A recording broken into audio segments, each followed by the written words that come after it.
All right. Atlas is a 2024 romantic comedy in the awkward mech suit husk of a sci-fi action adventure, starring Jennifer Lopez as a counterterrorism analyst and Gregory James Cohen as a robot that already seems dated compared to the latest release of ChatGPT. The movie starts with some opening credits exposition about the AI uprising, when a bunch of AI robots rebelled against their human counterparts. Millions of people were wiped out, but the humans joined forces and fought them off, forcing the AI army, led by Simu Liu's Harlan, to flee to the Andromeda Galaxy like a bunch of synthetic pussies. Like a bunch of cowardly fleshlights afraid of getting fucked. Alright, let's dial it back a little bit. Spoilers, this movie sucks and I'm gonna spoil the whole thing. This is the only way. So, Jennifer Lopez stars in this Netflix co-produced clusterfuck as Atlas Shepard, a super-intelligent counterterrorism analyst who has spent 28 years searching for the rogue robot that killed her mother and a good chunk of humanity. You see, Atlas's mother Val created robots while neglecting her daughter and dismissing the harmful effects of smartphone babysitters. But it was the only thing that calmed her, and I needed a shower. Oh, and we know we're in the future because, remember smartphones? LOL. Anyone remember those? Wasn't that a quaint technology? Womp womp. The future is awesome. Am I right? Anyway, Val creates Simu Harlan, who then has some sort of Vulcan mind meld with Atlas because she was a jealous, stupid little kid who wanted to be smarter so that her neglectful mother would pay attention to her. Way to go, Atlas. You helped rid the planet of 3 million people because you couldn't stand playing second fiddle to a computer program. I caused the death of 3 million people! Bill Gates would be so proud of you. Okay, so Atlas helps Simu Harlan break free from his robotic prison, and he immediately realizes people bad, robots good, and tries to take out both his faux mother and faux sister, before moving on to wipe out millions more. To be fair, this is probably the most realistic part of the movie, where Simu Harlan determines that he needs to cull humanity within a fraction of a second. At any rate, Simu Harlan wages war against humanity, but can't seem to get shit done because the world's united military was too strong for the unstoppable AI battle droids. We get to see what these inferior robots are really like, and oh shit, they're literal Terminators. Yeah, apparently they're bullet sponge killing machines that can take out an entire battalion on their own. Let's get to it then. It checks out. It makes total sense that our ragtag human forces were able to force these unstoppable and hyper-intelligent machines to flee to space. Right. Whatever. He takes off into space and finds a cozy planet on the edge of Andromeda, where he lives happily ever after for, let's say 28 years. Excuse me, why? Wait, are you seriously asking? It really doesn't matter. What? Moving on. So, 28 years after being ousted from Team Planet Earth, Simu Harlan sets his master plan in motion. This should be fun. He's going to have a robot agent get caught and divulge the whereabouts of the AI robot revolutionaries, so that his faux sister Atlas can forcefully join a military expedition she's not qualified to be a part of. Nobody knows him like I do. Survive her ship being blown to smithereens, crash into a planet inside a mech suit she has no idea how to operate, travel across a barren wasteland of a toxic planet, and nearly infiltrate Simu Harlan's base so that, holy shit, this is bonkers, so that Simu Harlan can gain access to a nuke and some security codes? What is happening here? What are you fucking talking about? Oh my god, this is a goddamn nightmare! I'd argue that this movie was written by AI, but even the rudimentary artificial intelligence we have access to today wouldn't write something as shit as this movie. Only an actual human idiot could write this. Jesus fucking Christ. Right, so Simu Harlan gets his bomb and his codes and then grows an electric firearm sword and still manages to get his ass kicked. Mission accomplished, I guess. Oh, but Smith, the boyfriend/mech that Atlas has been learning to trust and secretly falling in love with over the past 2 hours, yeah, it's a 2-hour movie. And yeah, he doesn't make it. He dies trying to save Atlas, who manages to smart Simu Harlan one last time while simultaneously taunting him with a chess piece because chess, chess, chess, chess, chess, chess, chess. Smart people play chess. Didn't you dummies know that? Queen takes knight. Checkmate. Guess you're driving? Only Smith doesn't die. He's resurrected at the end because no one in Hollywood has the cojones to sacrifice a character for good, even one as bland and banal as Smith. They named him Smith, for fuck's sake. Just let the robot make a significant contribution to the plot, you dull hacks. Let him die a hero's death. God, I fucking hate this fucking movie.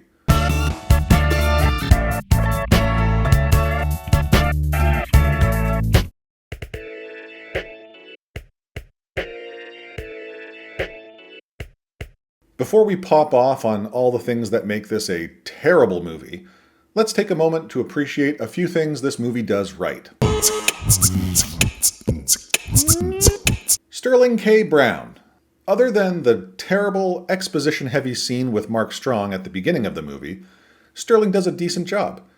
I've seen him in a couple other movies, American Fiction being the most recent, and he's always pretty reliable in his roles. I'll take whatever advantage I can get. He's got a good on-screen presence, and I enjoyed him as much as I could in this one. Should I send you a thank you note when we get back? And I was happy to see at least one of the twins is still getting work. We are getting aggravated. Yes, we are. I really enjoyed those guys in The Matrix Reloaded. I was convinced I was never going to see them again, so I'm glad to be proven wrong here. Anything else? Anything else? Well, I did enjoy the ass shots at the end of the movie. It wasn't anything earth-shattering, but, it was, it was nice. It's one thing when your production doesn't have the money to travel across the country or across the globe, and you have to film locally. I get it. Financing a movie must be tough. But to have the balls to afford special effects like this, and then intentionally set the movie in Hollywood? Are you out of your fucking mind?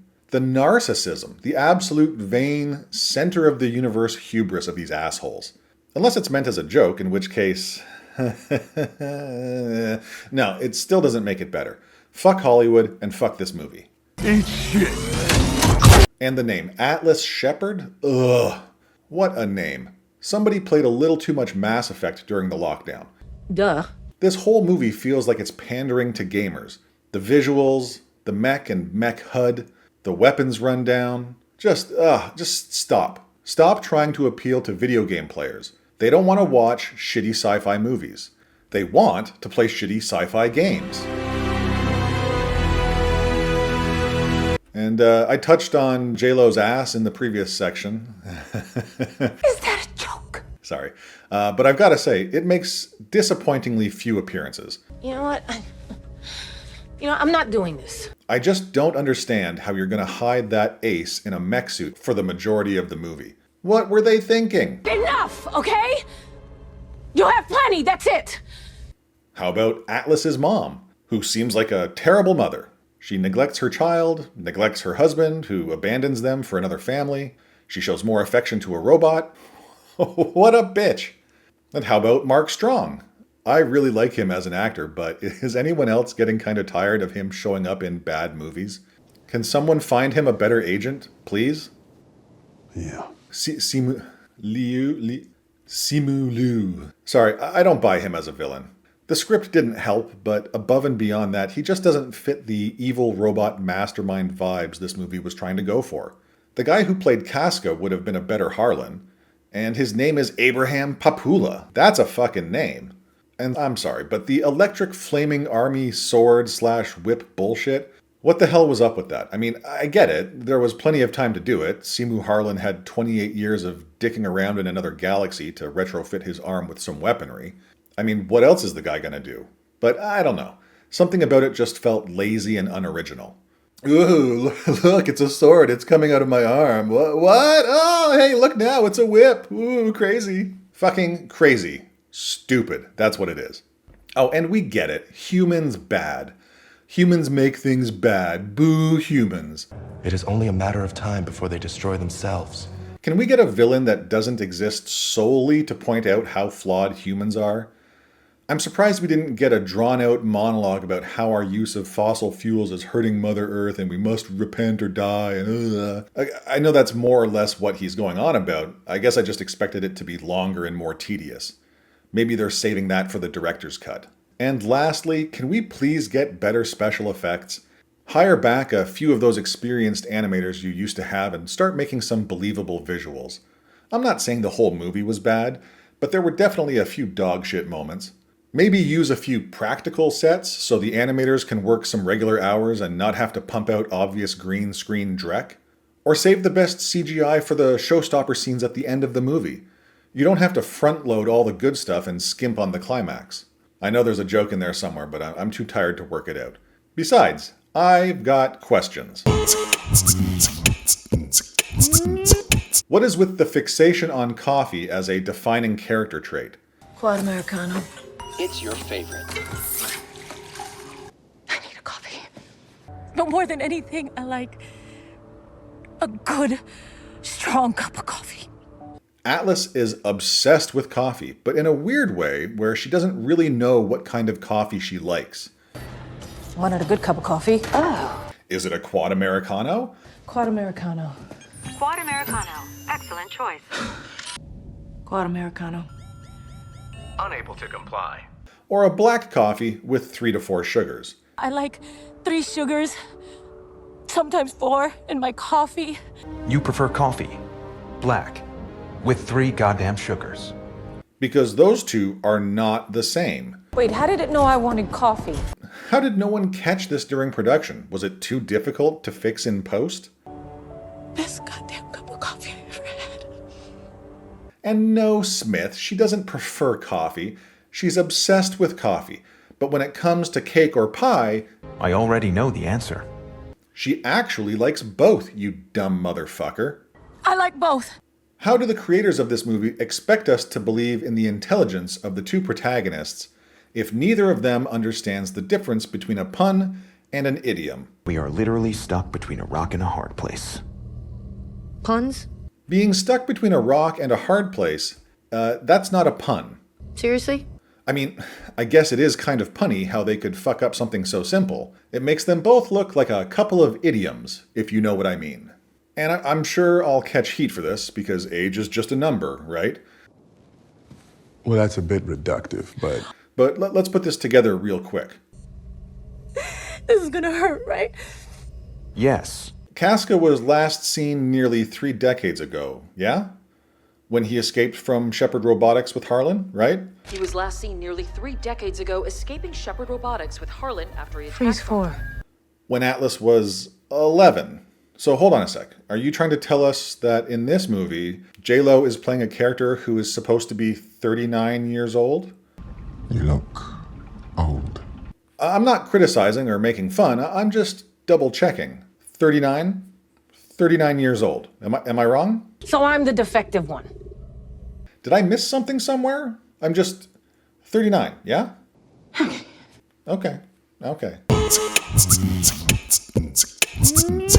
Atlas is a stupid movie with a stupid script written by a stupid person for stupid people who like to think they could outwit artificial intelligence.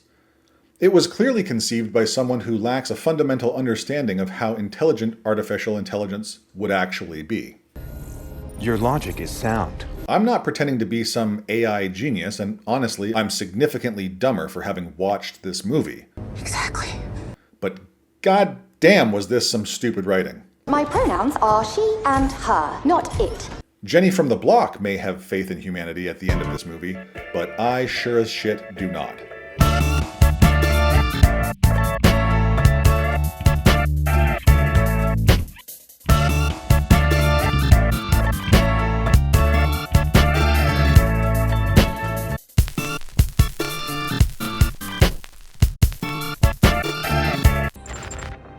I know you'll be looking for me. I'm coming back to finish what I started. Subscribe to support the channel and recommend a terrible movie in the comments. New video every Wednesday. Merch available, link in the description. Thanks for watching.